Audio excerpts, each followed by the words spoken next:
ಎಲ್ಲರಿಗೂ ನಮಸ್ಕಾರ. ನನ್ನೆಲ್ಲ ಆತ್ಮೀಯ ಪ್ರೀತಿಯ ಮುದ್ದು ಮಕ್ಕಳೇ, ಇಂದಿನ ಕನ್ನಡ ತರಗತಿಗೆ ನಿಮ್ಮೆಲ್ಲರಿಗೂ ಸ್ವಾಗತ. ಮಕ್ಕಳೇ, ನನ್ನೆಲ್ಲ ಆತ್ಮೀಯ ಪ್ರಿಯ ವಿದ್ಯಾರ್ಥಿಗಳೇ, ಇಂದು ನಾವು ಕೊನೆಯ ಪೂರಕ ಪಾಠವಾಗಿರುವಂತಹ 8ನೇ ತರಗತಿಯ ಕನ್ನಡ ಪಠ್ಯಪುಸ್ತಕದಲ್ಲಿರುವಂಥ ಸೀಮೆ ಅನ್ನುವಂಥ ಒಂದು ಗದ್ಯ ಭಾಗವನ್ನು ನೋಡೋಣ. ಈ ಸೀಮೆ ಅನ್ನುವಂತಹ ಗದ್ಯ ಭಾಗವನ್ನು ಡಾಕ್ಟರ್ ಚಂದ್ರಶೇಖರ್ ಕಂಬಾರ್ ಅವರು ರಚನೆ ಮಾಡಿರುವಂತಹ ಗದ್ಯ ಭಾಗ ತುಂಬ ಅದ್ಭುತವಾಗಿ ಮನೋಜ್ಞವಾಗಿ ಮೂಡಿ ಬಂದಿದೆ. ಒಂದು ಕತೆ ಮುಖಾಂತರ ತುಂಬ ಸ್ವಾರಸ್ಯಕರವಾಗಿದೆ. ಈಗ ನಾನು ಮೊದಲೇ ನಿಮ್ಗೆ ಆ ಕತೆ ಅರ್ಥ ಏನೈತಿ ಹಿಂಗೆ ಅಂತ ನಾ ಹೇಳಿದ್ನಂದ್ರೆ ನಿಮ್ಗೆ ಪಾಠವನ್ನು ಕೇಳಲಿಕ್ಕೆ ಇಂಟ್ರೆಸ್ಟ್ ಬರೋದಿಲ್ಲ, ಆಸಕ್ತಿ ಬರೋದಿಲ್ಲ. ಹೀಗಾಗಿ ನಾವೇನು ಮಾಡೋಣ, ಮೊದಲಿಗೆ ಕವಿ ಪರಿಚಯವನ್ನು ಮಾಡ್ಕೊಳ್ಳೋಣ, ಆಮೇಲೆ ಪಾಠದ ಸಾರಾಂಶವನ್ನು, ಭಾವಾರ್ಥವನ್ನೆಲ್ಲವನ್ನು ನೋಡೋಣ. ಬನ್ನಿ ಮಕ್ಕಳೇ. ಅದಾದಮೇಲೆ ಮುಂದಿನ ತರಗತಿಯಲ್ಲಿ ಏನು ಮಾಡೋಣ, ಸೀಮೆ ಅನ್ನುವಂತಹ ಈ ಗದ್ಯ ಭಾಗದ ಈ ಪೂರಕ ಪಾಠದ ಪ್ರಶ್ನೋತ್ತರಗಳನ್ನು ಚರ್ಚೆಯನ್ನು ಮಾಡೋಣ. ಮಕ್ಕಳೇ, ಈಗ ನಾವು ಪಾಠವನ್ನು ಪ್ರಾರಂಭ ಮಾಡೋಣವೇ? ಅದಕ್ಕಿಂತ ಮುಂಚೆ ಪಾಠವನ್ನು ನೋಡೋಕ್ಕಿಂತ ಮುಂಚೆ ಕವಿ ಪರಿಚಯವನ್ನು ನೋಡ್ಕೊಂಡು ಬರೋಣ. ಬನ್ನಿ ನೋಡಿ. 8ನೇ ತರಗತಿಯ ಕನ್ನಡ ಪಠ್ಯಪುಸ್ತಕದಲ್ಲಿರುವಂತಹ 6ನೇ ಪೂರಕ ಪಾಠದ ಗದ್ಯ ಭಾಗ ಸೀಮೆ. ಕವಿಗಳು ಡಾಕ್ಟರ್ ಚಂದ್ರಶೇಖರ್ ಕಂಬಾರ್ ಅವರು. ಕೃತಿಕಾರರ ಪರಿಚಯ. ಡಾಕ್ಟರ್ ಚಂದ್ರಶೇಖರ್ ಕಂಬಾರರು ಜನವರಿ 2, 1937ರಲ್ಲಿ ಬೆಳಗಾವಿ ಜಿಲ್ಲೆಯ ಹುಕ್ಕೇರಿ ತಾಲೂಕಿನ ಘೋಡಗೆರೆ ಗ್ರಾಮದಲ್ಲಿ ಜನಿಸಿದರು. ನೋಡಿ ಮಕ್ಕಳೇ, ಇವರು ಡಾಕ್ಟರ್ ಚಂದ್ರಶೇಖರ್ ಕಂಬಾರ್ ಅವರು ಯಾವಾಗಪ್ಪ ಅಂದ್ರೆ ಜನವರಿ 2 ಮತ್ತು 1937ರಲ್ಲಿ ಎಲ್ಲಿ ಜನಿಸ್ತಾರ? ನಮ್ಮ ಬೆಳಗಾವಿ ಜಿಲ್ಲೆಯ ಹುಕ್ಕೇರಿ ತಾಲೂಕಿನ ಘೋಡಗೆರೆ ಅನ್ನುವಂಥ ಒಂದು ಗ್ರಾಮದಲ್ಲಿ ಇವರು ಜನ್ಮವನ್ನು ತಾಳ್ತಾರ. ಪ್ರಸಿದ್ಧ ಜಾನಪದ ವಿದ್ವಾಂಸರಾದ ಡಾಕ್ಟರ್ ಕಂಬಾರರು 24 ನಾಟಕಗಳು, 10 ಕವನ ಸಂಕಲನಗಳು, 5 ಕಾದಂಬರಿಗಳು ಮತ್ತು ಹಲವು ಕೃತಿಗಳನ್ನು ರಚಿಸಿದ್ದಾರೆ. ನೋಡಿ, ಅವರು ಪ್ರಸಿದ್ಧ ಜಾನಪದ ವಿದ್ವಾಂಸರು. ಜಾನಪದದಲ್ಲಿ ತುಂಬ ಪ್ರಸಿದ್ಧರಾದಂಥ ಡಾಕ್ಟರ್ ಚಂದ್ರಶೇಖರ್ ಕಂಬಾರರು ಒಟ್ಟಾರೆ ಎಷ್ಟು 24 ನಾಟಕಗಳನ್ನು ಹಾಗೂ 10 ಕವನ ಸಂಕಲನಗಳನ್ನು ಮತ್ತು 5 ಕಾದಂಬರಿಗಳನ್ನು, ಇದಷ್ಟೇ ಅಲ್ಲದೆ ಇನ್ನೂ ಹಲವಾರು ಕೃತಿಗಳನ್ನು ನಮ್ಮ ಕನ್ನಡ ಸಾಹಿತ್ಯಕ್ಕೆ ಕೊಡುಗೆಯಾಗಿ ನೀಡಿದ್ದಾರೆ.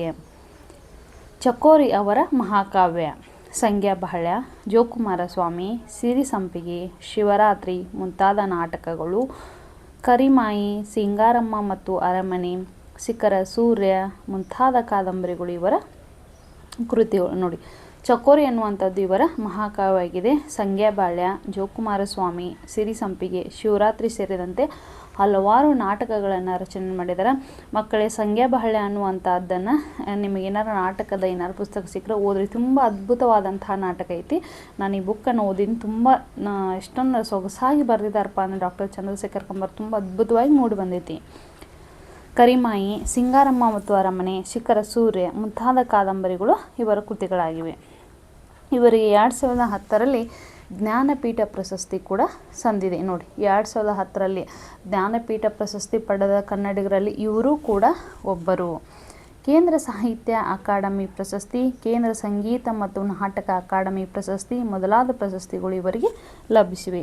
ನೋಡಿ ಮಕ್ಕಳೇ, ಇವರಿಗೆ ಕೇಂದ್ರ ಸಂಗೀತ ಮತ್ತು ನಾಟಕ ಅಕಾಡೆಮಿ ಪ್ರಶಸ್ತಿ ಕೂಡ ಬಂದಿದೆ. ಕೇಂದ್ರ ಸಾಹಿತ್ಯ ಅಕಾಡೆಮಿ ಪ್ರಶಸ್ತಿ ಕೂಡ ಬಂದಿದೆ. ಯಾಕಪ್ಪ ಅಂದರೆ ಇವರು ಹಲವಾರು ಕೃತಿಗಳನ್ನ ರಚನೆ ಮಾಡಿ ನಮ್ಮ ಕನ್ನಡ ಸಾಹಿತ್ಯ ಕೊಡುಗೆಯಾಗಿ ನೀಡಿದ್ದರಿಂದ ಇವರಿಗೆ ಪ್ರಶಸ್ತಿಗಳು ಬಂದಿವೆ.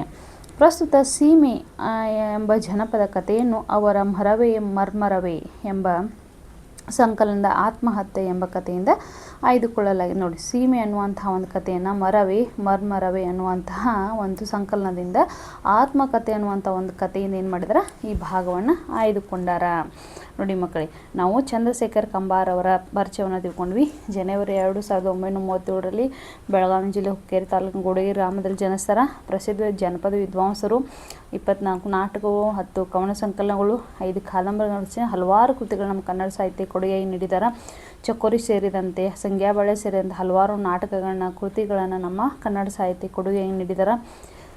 ಇವರಿಗೆ ಜ್ಞಾನಪೀಠ ಪ್ರಶಸ್ತಿ ಸೇರಿದಂತೆ ಕೇಂದ್ರ ಸಾಹಿತ್ಯ ಅಕಾಡೆಮಿ ಪ್ರಶಸ್ತಿ, ಹೀಗೆ ಹಲವಾರು ಪ್ರಶಸ್ತಿಗಳು ಕೂಡ ಇವರಿಗೆ ಲಭಿಸಿವೆ. ಆತ್ಮಹತ್ಯೆ ಅನ್ನುವಂಥ ಒಂದು ಕಥೆಯಿಂದ ಏನು ಮಾಡಿದಾರೆ, ಸೀಮೆ ಅನ್ನುವಂತಹ ಒಂದು ಕಥೆಯನ್ನು ಆರಿಸಿಕೊಂಡಾರ. ನೋಡಿ, ಸೀಮೆ ಡಾಕ್ಟರ್ ಚಂದ್ರಶೇಖರ್ ಕಂಬಾರ್. ಪ್ರವೇಶ. ಪರಿಸರದ ಜೀವನಾಡಿ ಮರಗಳಾಗಿವೆ. ಅತಿಯಾಸೆ ಸ್ವಾರ್ಥಗಳಿಂದ ಮನುಷ್ಯ ಮರಗಳನ್ನು ಕಡಿಯುತ್ತಿರುವುದು ವಿಪರ್ಯಾಸ. ಹಸಿರೇ ಉಸಿರು ಎನ್ನುವುದು ತಿಳಿದಿದ್ದರೂ ಸಕಲ ಜೀವಿಗಳಿಗೆ ಅಗತ್ಯವಾದ ಮರಗಳನ್ನು ಅವಿವೇಕದಿಂದ ಮನುಷ್ಯ ಕಡಿಯುತ್ತಾ ಆತ್ಮಹತ್ಯೆಯ ಹಾದಿಯ ಸಾಗುತ್ತಿರುವುದನ್ನು ಈ ಜಾನಪದ ಕತೆ ಮಾರ್ಮಿಕವಾಗಿ ನಿರೂಪಿಸುತ್ತದೆ. ನೋಡಿ, ನಮ್ಮ ಪರಿಸರದ ಜೀವನಾಡಿ ಯಾವ್ದು ಹೇಳಿ? ಮರಗಳು. ಯಾಕಂದ್ರೆ ನಮಗೆ ಸ್ವಚ್ಛಂದವಾದಂತಹ ಗಾಳಿ ಸಿಗಬೇಕು, ಉಸಿರಾಡಕ್ಕೆ ನಮ್ಗೆ ಉನ್ನತವಾದಂತಹ ಪರಿಸರ ಇರಬೇಕಂದ್ರೆ ಅದಕ್ಕೆ ಮರಗಳು ಇರಲೇಬೇಕು. ನಾವು ಮರಗಳನ್ನ ಕಡಿತಾ ಹೋದ್ರೆ ಏನಕ್ಕತಿ, ನಮಗೆ ಗಾಳಿಗಳು ಸಿಗೋದಿಲ್ಲ, ಗಿಡ ಮರ ಪಕ್ಷಿಗಳು ಏನೋಲ್ಲ, ಅದು ವಾಸವನ್ನು ಮಾಡೋದಿಲ್ಲ, ಅದ್ಭುತವಾದಂಥ ಗಾಳಿನ ಸಿಗೋದಿಲ್ಲ, ನಾವು ಉಸಿರಾಡೋದಕ್ಕೆ ಕಷ್ಟ ಆಗುತ್ತೆ. ಉಸಿರಿದ್ರೆ ತಾನೇ ಮನುಷ್ಯ ಬದುಕೋದು. ಉಸಿರೇ ಇರಲಿಲ್ಲ ಅಂದ್ರೆ ಹೆಂಗೆ ತಾನೇ ಬದುಕ್ತಾನೆ ಮನುಷ್ಯ? ಮನುಷ್ಯನ ಅತಿಯಾಸೆಯಿಂದ ಏನಾಗತ್ತೆ, ಮನುಷ್ಯ ದಿನದಿಂದ ದಿನಕ್ಕೆ ಮರಗಳನ್ನ ಕಡಿಯಾಕತ್ತಾನ. ಇದರಿಂದ ಹಸಿರನ ಉಸಿರಂತೆ ಮನುಷ್ಯನ ಗೊತ್ತಿದ್ರೂ ಕೂಡ ಏನು ಮಾಡತ್ತಾನ, ಅವ ತನ್ನ ಬೇಕಾಗಿರುವಂತಹ ಮರಗಳನ್ನ ತನ್ನ ಅವಿವೇಕದಿಂದ, ಜ್ಞಾನ ಉಳ್ಳಂಥ ಮನುಷ್ಯನೇ ತನ್ನ ಅವಿವೇಕದಿಂದ ಏನು ಮಾಡ್ತಾನೆ, ಮರಗಳನ್ನ ಕಡಿಯತ್ತಾನೆ. ಹೀಗಾಗಿ ಈಗ ಮನುಷ್ಯ ಕಡಿತಾ ಹೋದಂಥ ಆತ್ಮಹತ್ಯೆ ಹಾದಿ ಸಾಗುತ್ತಿರುವುದು ಇದೊಂದು ಈ ಜಾನಪದ ಕಥೆಯನ್ನು ಮತ್ತು ಮಾರ್ಮಿಕವಾಗಿ ನಿರೂಪಿಸುವುದನ್ನು ಈ ಕಥೆಯ ಸನ್ನಿವೇಶವಾಗಿದೆ. ನಮ್ಮೂರು ಶಿವಾಪುರದ ಅಂಚಿನಲ್ಲಿ ಮರಡಿ ಶುರುವಾಗುವಲ್ಲಿ ವಿಚಿತ್ರವಾದ ಒಬ್ಬ ಮುದುಕ ಕೂತಿರುತ್ತಾನೆ. ನೋಡ್ರಿ, ಕವಿಗಳೇನು ಹೇಳ್ತಾರಪ್ಪ ಅಂದ್ರೆ, ನಮ್ಮೂರು ಯಾವುದು? ಶಿವಾಪುರದ ಅಂಚಂದ್ರೆ ಶಿವಾಪುರದ ಊರು ಎಂಟ್ರಿ ಆಗೋಕ್ಕಿಂತ ಮುಂಚೆನೇ ಅಥವಾ ಊರು ಬದಿ ಏನದ ನಾವು ಊರು ಎಂಡ್ ಆಗೋಕ್ಕಿಂತ ಮುಂಚೆ ಅಂತ ಕರಿತೇವೆ. ಹೀಗಾಗಿ ಶಿವಾಪುರ ನಾವು ಜಸ್ಟ್ ಹೋಗ್ಬೇಕನ್ನುವಂಥ ಅಂಚೊಳಗೇನಿತ್ತು. ಮರಡಿ ಶುರುವಾಗುವಲ್ಲಿ ಅಂದರೆ ಇನ್ನೂ ಹೋಗ್ತಿರ್ಬೇಕಾದ್ರಲ್ಲಿ ವಿಚಿತ್ರವಾದಂಥ ಒಬ್ಬ ಮುದುಕ. ಯಾರು ಕೂತಿರ್ತಾರ? ಮುದುಕ.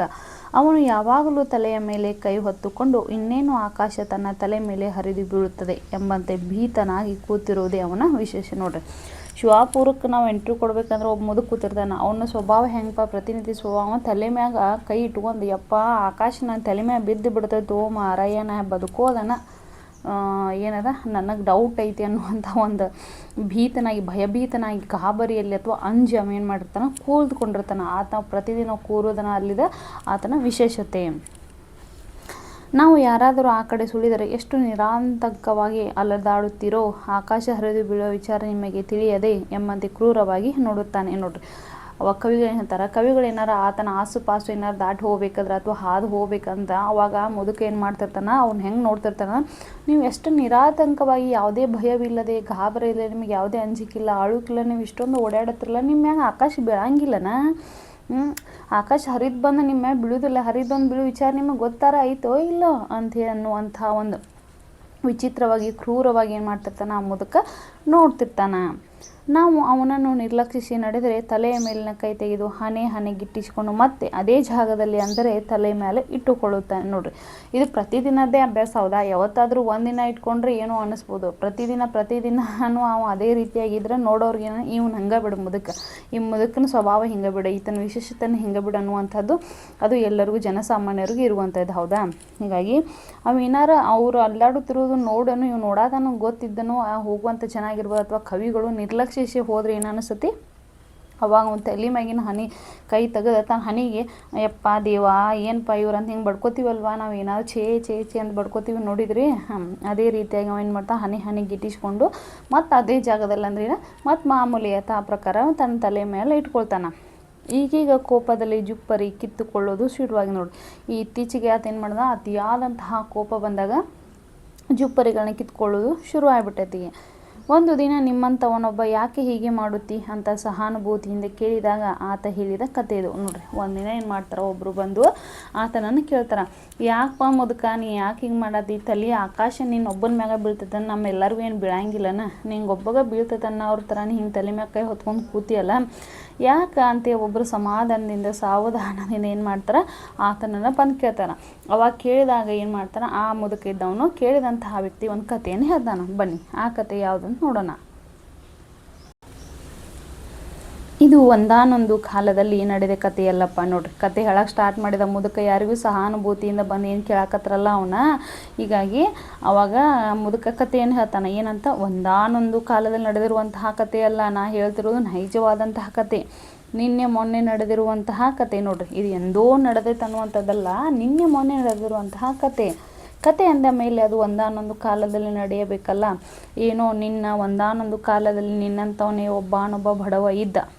ಹೆಸರು ತಿಮ್ಮರಾಯ. ನೋಡ್ರಿ, ಕತೆ ಅಂದಮ್ಯಾಗ ಅದು ಒಂದಾನೊಂದು ಕಾಲದಲ್ಲಿ ನಡೆದಿರಬೇಕಲ್ವಾ, ನಿನ್ನೆ ಮೊನ್ನೆ ನಡೆದಿರುವಂಥದ್ದು ಅಜ್ಜ ಹೇಳತ್ತಾನ. ಆದ್ರೆ ಕತೆ ಅಂದ್ಮ್ಯಾಗೇನ ನಿನ್ನೆ ಮೊನ್ನೆ ನಡೆದಿರ್ಬೇಕಲ್ಲ, ಏನೋ ನಿನ್ನಂಥವ್ನು ಒಬ್ಬ ಏನು ಮಾಡತ್ತಾನ, ಒಂದಾನೊಂದು ಕಾಲದಲ್ಲಿ ನಿನ್ನಂಥವ್ ಒಬ್ಬ ಇದ್ದ, ಒಬ್ಬ ಬಡವ ಇದ್ದ. ಅವನು ಹೆಂಗಿದ್ದ, ಪೂರ್ತಿ ಬಡವನಾಗಿದ್ದ. ಆತನ ಹೆಸರು ಏನಾಗಿತ್ತು, ತಿಮ್ಮರಾಯ ಆಗಿತ್ತು. ಬಡವನಾದ್ದರಿಂದ ಹಳ್ಳಿಯಲ್ಲಿ ಮಳೆ ಇಲ್ಲದೆ ಪಟ್ಟಣಕ್ಕೆ ಹೋಗಿ ದುಡಿಯೋಣವೆಂದು ಕೊಂಡು ಪಯಣವಾದ. ನೋಡ್ರಿ, ಅವನು ಭಾಳ ಬಡತನದಿಂದ ಕೂಡಿದ್ದ. ಈಗ ಬಡತನವನ್ನು ಆತನಲ್ಲಿ ಅತಿ ಹೆಚ್ಚಾಗಿತ್ತು. ಬಡವನಾಗಿದ್ದರಿಂದ ನಾವು ಹಳ್ಳಿ ಒಳಗೆ ಏನು ಮಾಡಿದ, ಹಳ್ಳಿಯಲ್ಲಿ ಮಳೆ ಇರಾಕಿಲ್ಲ. ಮಳೆ ಇದ್ರೆ ಬೆಳೆ ಇದ್ರೆ ಆತನಿಗೆ ಉಣ್ಲಿಕ್ಕೆ ಊಟ, ಆಮೇಲೆ ಉಡ್ಲಿಕ್ಕೆ ಬಟ್ಟೆ, ಹೀಗೆ ಪ್ರತಿಯೊಂದು ತನ್ನ ಕುಟುಂಬವನ್ನು ನಿರ್ವಹಣೆ ಮಾಡಲಿಕ್ಕೆ ಅಗತ್ಯ ಒಂದು ಕಾಳು ಕಡಿ ಎಲ್ಲವೂ ದೊರಕ್ತದೆ, ದವಸ ಧಾನ್ಯಗಳು ದೊರಕ್ತಾವ. ಮತ್ತು ಮಳೆನೇ ಇಲ್ಲೇ ಇದ್ರೆ ಬೆಳೆ ಹೆಂಗೆ ಬರ್ಲಿಕ್ಕೆ ಸಾಧ್ಯ, ಹೌದಲ್ವಾ? ಹೀಗಾಗಿ ಹಳ್ಳಿಯಲ್ಲಿ ಮಳೆ ಇಲ್ಲದೆ ಇರುವುದನ್ನ ಏನು ಮಾಡಿದ, ಪಟ್ಟಣಕ್ಕೆ ಹೋಗಿ ಏನಾದರೂ ದುಡಿಯೋಣ ಅಂತ ಅಂದ್ಕೊಂಡು ಏನು ಮಾಡ್ತಾನೆ, ಅವನು ಪಯಣವಾಗ್ತಾನ, ಅಂದ್ರೆ ಹೋಗ್ತಾನೆ. ಕೆಟ್ಟು ಪಟ್ಟಣ ಸೇರು ಅಂತಾರಲ್ಲ, ನೋಡ್ರಿ, ಪಟ್ಟಣ ಸೇರಿ ಕೆಡ್ತಾರಂತ ಅಂತಾರಲ್ಲ, ಹಾಗೆ ಇವನು ಅಷ್ಟೋ ಇಷ್ಟೋ ಕೆಟ್ಟೆ ಪಟ್ಟಣಕ್ಕೆ ಹೊರಟ. ನೋಡ್ರಿ, ಈತನೂ ಕೂಡ ಏನು ಮಾಡ್ತಾನೆ, ಅಷ್ಟೋ ಇಷ್ಟೋ ತಿಳ್ಕೊಂಡು ಏನು ಮಾಡಿದ, ಪಟ್ಟಣಕ್ಕೆ ಹೊರಟ. ಮಳೆ ಇರಲಿಲ್ಲವಾದ್ದರಿಂದ ರಣ ಬಿಸಿಲು. ನೋಡ್ರಿ, ಮಳೆ ಇರಲಿಲ್ಲ, ಹೌದಾ? ಹಳ್ಳಿಯಲ್ಲಿ ಮೊದಲೇ ಮಳೆ ಇರಲಿಲ್ಲ ಅಂತಂದ್ರೆ ಬೆಳೆನೂ ಬರುವುದಿಲ್ಲ, ಉಣ್ಲಿಕ್ಕೆ ಯಾವುದೇ ರೀತಿ ಅನ್ನ, ಆಹಾರ, ಬಟ್ಟೆ, ಉಡುಗೆ ತೊಡುಗೆ ಯಾವುದೂ ಇರುವುದಿಲ್ಲ. ಹೀಗಾಗಿ ಪಟ್ಟಣಕ್ಕೆ ಹೋದಂಥ ಸಂದರ್ಭದಲ್ಲಿ ಮಳೆ ಇರಲಿಲ್ಲಂತಹ ಹಳ್ಳಿಗಳೆಲ್ಲ ಇರ್ಬೋದು, ನಗರ ಪ್ರದೇಶಗಳೆಲ್ಲ ಮಳೆ ಇರಲಿಲ್ಲ ಅಂದ್ರೆ ಬಿಸಿಲು ಇರುವಂಥದ್ದು. ಬೇಸಿಗೆ ಕಾಲದಲ್ಲಂತೂ ರಪ ಬಿಸಿಲು ಬರ್ತಿರ್ತೈತೆ, ಹೌದಾ? ರೊಟ್ಟಿ ಹಂಚಿನಂತೆ ಸುಡುವನಿಲ್ಲ, ಹೌದಾ? ಮತ್ತು ಅಷ್ಟೊಂದು ರಣ ಬಿಸಿಲಿದ್ದಂತಹ ಸಂದರ್ಭದಲ್ಲಿ ರೊಟ್ಟಿ ಹಂಚು ಹೆಂಗೆ ಸುಡ್ತಿರ್ತಲ್ಲ, ತವಾ ಮೇಲೆ ನಾವು ರೊಟ್ಟಿಯನ್ನು ಹಾಕಿದ್ರೆ ಒಂದು ನಿಮಿಷನೂ ಆಗೋದಿಲ್ಲ. ರೊಟ್ಟಿ ಹಂಚು ಕಾದಿದ್ರೆ ಏನಾಗ್ಬಿಡ್ತೈತಿ, ಅಷ್ಟು ಬೇಗ ರೊಟ್ಟಿ ಹಂಚು ಕಾದ್ರೆ ಹೇಗೆ ರೊಟ್ಟಿ ಬೇದು ಬರ್ತಾವಲ್ಲ, ಅದೇ ರೀತಿಯಾಗಿ ಸುಡುವನಿಲ್ಲ. ನೋಡ್ರಿ, ಇಲ್ಲಿ ಕವಿಗಳು ಎಷ್ಟು ಚೆನ್ನಾಗಿ ಹೋಲಿಸ್ತಾರಪ್ಪ ಅಂದ್ರೆ, ರಣ ಬಿಸಿಲಿತ್ತು, ಅದು ಯಾವ ರೀತಿಯಾಗಿ ನೆಲ ಕಾದಿತ್ತು ಅಂದ್ರೆ ರೊಟ್ಟಿ ಹಂಚಿಗೆ ಹೋಲಿಸಿ ಹೇಳ್ತಾರೆ. ನೋಡ್ರಿ, ಎಷ್ಟೊಂದು ಅದ್ಭುತವಾದಂಥ ಪದಗಳನ್ನ ಬಳಸ್ತಾರಲ್ವ ನಮ್ಮ ಕವಿಗಳು. ಬಿಸಿ ಉಸಿರಿನಂತಹ ಗಾಳಿ. ನೋಡ್ರಿ, ರಣ ಬಿಸಿಲು, ಕೆಳಗಡೆ ನೆಲ ಹೆಂಗೈತಿ, ರೊಟ್ಟಿ ಹಂಚಿನಂತ ಸುಡಾದೈತಿ. ಆದ್ರೆ ಬಿಸಿ ಉಸಿರು ಬರ್ಬೇಕು, ಉಸಿರ ಹೆಂಗೆ ಬಿಸಿ ಗಾಳಿ ಬರುವಂತಹ ಗಾಳಿ ಬರತೈತಿ. ಸತ್ತೇನೋ ಕೆಟ್ಟೇನೋ ಅಂತ ನಡೆದು ಧನಿದು ಹೈರಾಣಾಗಿ ಬರುತ್ತಿದ್ದ. ಯಪ್ಪ ಸತ್ನೋ ದೇವ್ರೆ, ಇಂಥ ಬಿಸಿಲಾಗ ಕೆಳಗೆ ಕಾಲಾಗ ಈ ರೀತಿ ರಣ ಬಿಸಿಲು ಮ್ಯಾಗೈತಿ, ಕೆಳಗೆ ಕಾಲಾಗ ರೊಟ್ಟಿ ಹಚ್ಚಿನ ಸುಡಾತೈತಿ. ಉಸಿರು ಗಾಳಿ ನೋಡ್ರೆ ಮಣ್ಣಗಂಡು ಬಿಸಿ ಉಸಿರು ಬರತೈತಿ. ಯಪ್ಪ ದೇವಾನ ಬದುಕಿನೋ ಸತ್ನೋ ಕೆಟ್ಟನೋ ಅಂತ ಅನ್ಕೊಂಡು ಧನಿದು ಹೈರಾಣಾಗಿ ಬರ್ತಾ ಇದ್ದ. ದಾರಿಯಲ್ಲಿ ಒಂದು ದೊಡ್ಡ ಮರ ಸಿಕ್ಕಿದ್ದೆ ತಡ ನೆರಳಿನಲ್ಲಿ ತಂಗಿದೆ. ನೋಡ್ರಿ, ಅವಾಗ ಬರ್ತಿರುವಂತಹ ಸಂದರ್ಭದಲ್ಲಿ ದಾರಿ ಒಳಗೆ ಏನಾಯಿತು, ಒಂದು ದೊಡ್ಡ ಮರ ಇತ್ತು.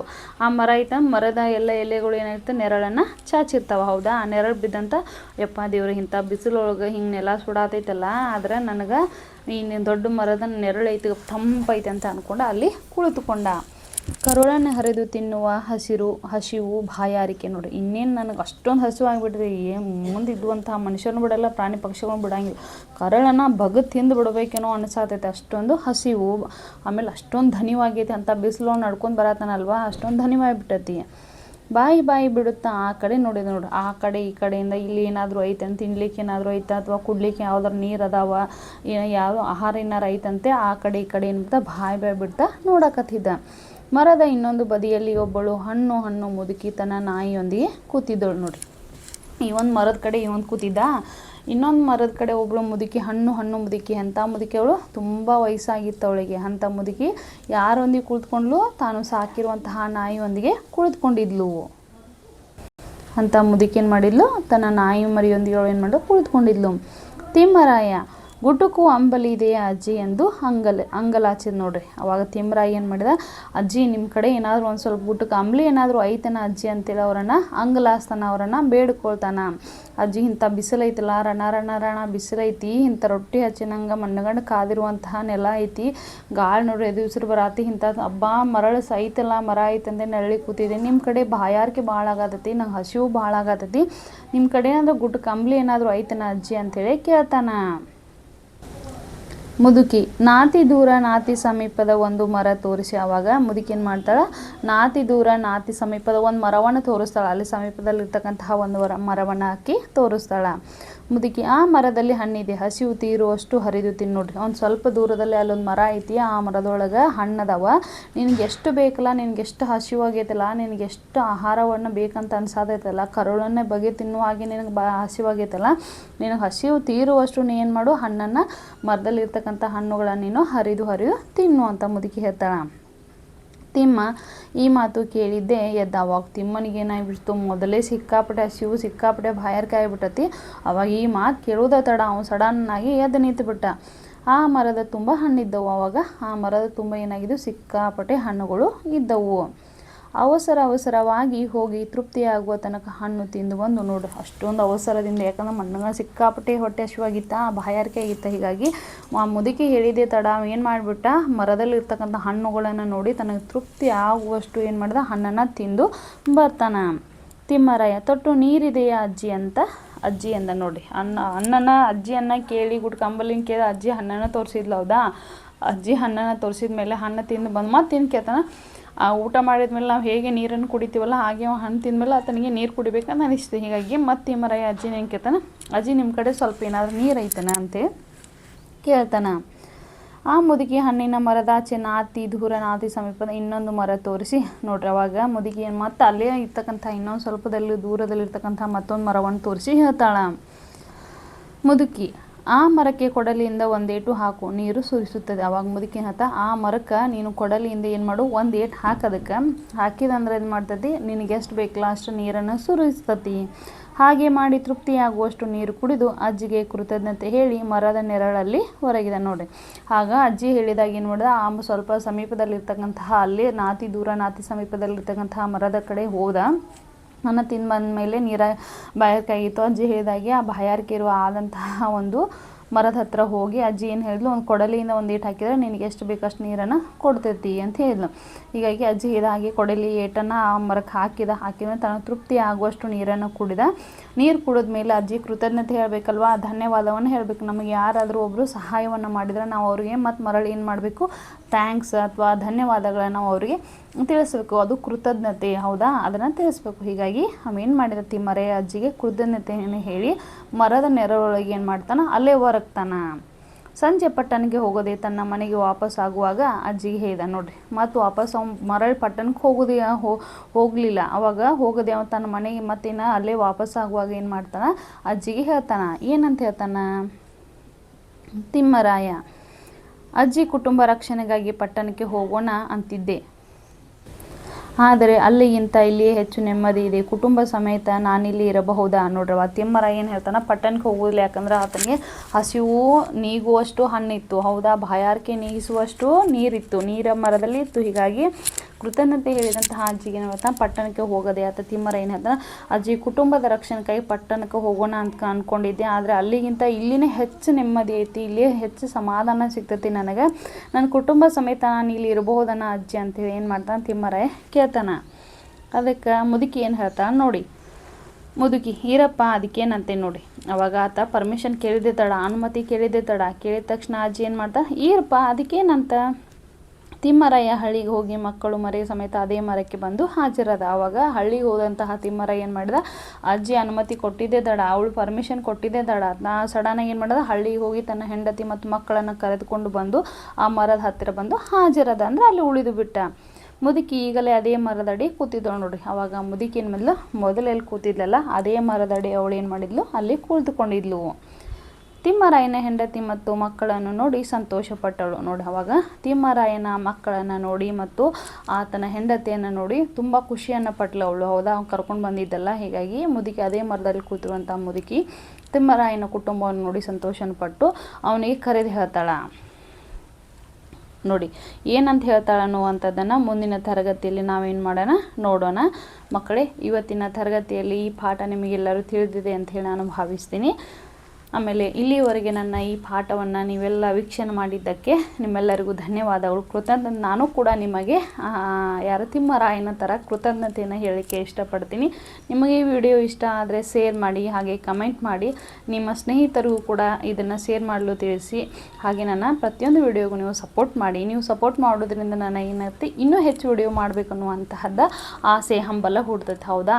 ಹೀಗಾಗಿ ನೀವು ಸಪೋರ್ಟ್ ಮಾಡೋದ್ರಿಂದಲೇ ನಾನು ನಿಮಗೆ ಯಾವಾಗಲೂ ಚಿರಋಣಿಯಾಗಿರ್ತೀನಿ. ನಾನು ನಿಮಗೆ ತಿಮ್ಮರಾಯನ ಥರ ಕೃತಜ್ಞತೆಯನ್ನು ಹೇಳ್ತಾ ಇವತ್ತಿನ ತರಗತಿಯಲ್ಲಿ ಈ ಪಾಠವನ್ನು ನೋಡೋಣ. ನಾಳೆಯ ದಿನ ಈ ಮುಂದುವರೆದ ಭಾಗವನ್ನು ನಾಳೆಯ ದಿನ ತರಗತಿಯಲ್ಲಿ ನೋಡೋಣ. ಎಲ್ಲರಿಗೂ ನಮಸ್ಕಾರ.